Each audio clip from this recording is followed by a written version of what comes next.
It's working. I finally got a ring light. Whoa, guys, I'm like a professional YouTuber now. So here's the thing, today's video is for barbers and cosmetologists on making more of that moolah. A big thing that I've noticed when I've been getting my hair cut at other places, is checking your trimmers, guys. So as you know, the trimmers, the thing that we use to outline everything, like we're usually right here or behind the neck, check it.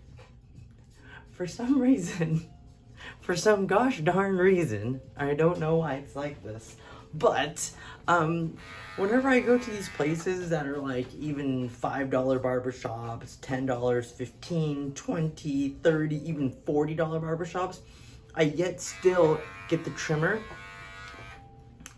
put on me, and I'm always like slightly kind of terrified that it's going to freaking cut me. Yes, this happens all the time. And you know that feeling when you're a guy getting your hair cut, and when they start working like right here, right below your ear, you just start to pray that it doesn't nick you. And all of a sudden, you get that little weird cut, right? Well, a lot of times, that's, well, actually very uncomfortable, and even some of the most highest paid professionals in the field, barbers and cosmetologists, still do that on their clients. And it's just like, why do we still keep doing that? Yes, all you need to do is check your clippers. This slight level of comfort will give you more tips and just make you give a better service. On top of that, I know sometimes you really gotta get in there, but like gently just push down and go slow with it.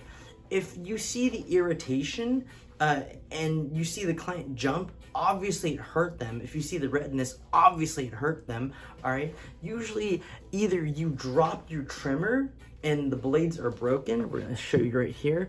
Now all my blades are completely fine, right? But either you dropped it once, and honestly dropping it once can actually ruin the whole clipper itself. So some people actually put tape around their grips, hockey tape. But the problem with that, over time it gets really messy and dirty. So just practice holding it better over time. I was cursed with butterfingers, and just with practice over and over again, I was able to continually hold the clippers. I'm just gonna say this now, but if you buy clipper sets or trimmers at like Sally's or Cosmoprof, these professional stores, they don't have a really good return policy. They don't actually have a return policy anymore from what I know. But and on Amazon they do, and you can get like an insurance plan, but honestly insurance plans are kind of scammy, you know. But here's the thing, even let's just say hypothetically you buy your trimmer or your new clipper on Amazon and one day it breaks the day after, you can return it for a full money back order. Just saying, you know, just saying, you know, or maybe it just breaks on its own, I don't know. But how to test your trimmer? Simply just like literally just put it on your neck, you know. And if you're hurt by it, well then maybe you should get a new trimmer. There's trimmer sets that have different heads that you can pop off just like this, right? And usually the T trimmer is the best for outlining, and honestly I only use the T trimmer for trimming anytime. You can also use the T trimmer to use it for like zero fades, double zero fades, triple zero fades. There's even quintuplet fades now, or whatever it may be. But just testing out your trimmer is gonna help you so much. Another piece of advice is having these multiple like clippers, because when you drop one, it's going to break, you know. And I mean, don't get me wrong, sometimes I have dropped my clippers and they're still usable, but check to make sure that it's not actually cutting people. Now, with the clippers themselves, not the trimmers, if you drop your clipper, what's gonna happen is the blade is gonna come in sync. So you need to take a look and make sure the lining is like equal right here, as you can see. Now, not many people talk about this, but I wish there were stores, you know, where you could go in and get your clippers fixed, but that doesn't exist. Anywho, but here's a really cool tool to have is these little screwdriver sets. Like I bought this one on Amazon for like, I don't know, like $6, right? And I can use this to actually open up my clippers. As you can see, these little screws right here, you can actually readjust, recalibrate when you drop or break them.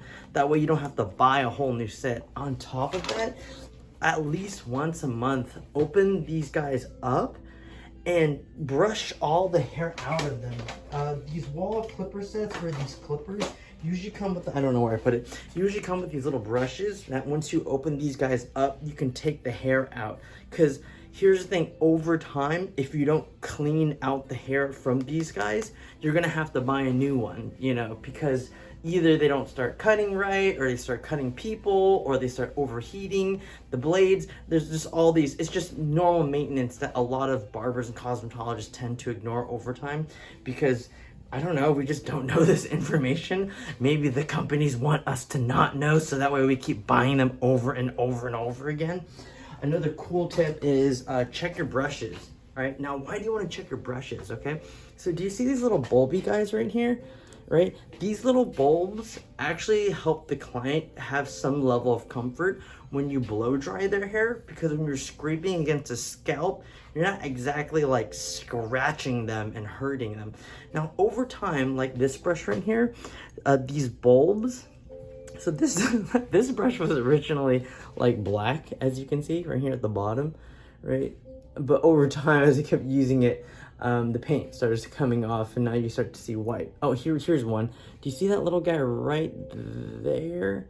That thing is gonna start scratching the heck out of clients' scalps, and it's like super uncomfortable. But clients won't ever say anything.